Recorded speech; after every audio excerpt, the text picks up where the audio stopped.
ഈശോ മിശിഹായ്ക്ക് സ്തുതിയായിരിക്കട്ടെ. സഹനത്തിനു മുമ്പിൽ നിസ്സഹായനായി നിന്നുകൊണ്ട് എന്തുകൊണ്ട് എന്ന് ചോദിക്കാത്തവരായി ആരും തന്നെ ഉണ്ടായിരിക്കുകയില്ല. ഇതിനുത്തരമാണ് വചനം പറയുന്നത്. ക്രിസ്തു ഇതെല്ലാം സഹിച്ച് മഹത്വത്തിലേക്ക് പ്രവേശിക്കേണ്ടിയിരുന്നില്ലേ? ലൂക്ക 24:26. അതെ, സഹനം നാശത്തിലേക്കുള്ള അടയാളമല്ല, പ്രത്യുത ഉയിർപ്പിലേക്കുള്ള അടയാളമത്രേ. യേശുവിൻ്റെ സഹനത്തിൽ നിന്നുകൊണ്ട് നമ്മുടെ സഹനത്തിൻ്റെ ആഴവും അർത്ഥവും തിരിച്ചറിയാൻ നോമ്പുകാലം നമ്മെ സഹായിക്കുന്നു.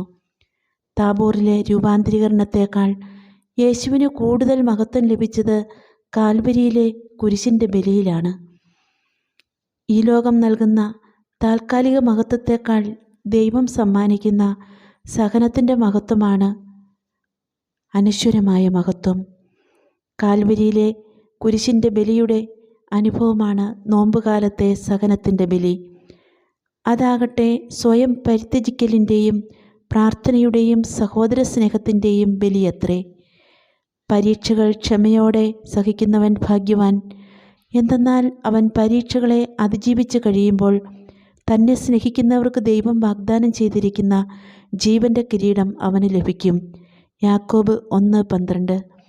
പ്രിയമുള്ളവരെ, വിശുദ്ധ കുർബാന അർപ്പണത്തിലൂടെയും വചനവായനയിലൂടെയും സ്വയം പരിത്യജിക്കലിനും പ്രാർത്ഥനയ്ക്കും സഹോദര സ്നേഹത്തിനുമുള്ള കരുത്ത് നമുക്ക് ആർജിച്ചെടുക്കാം.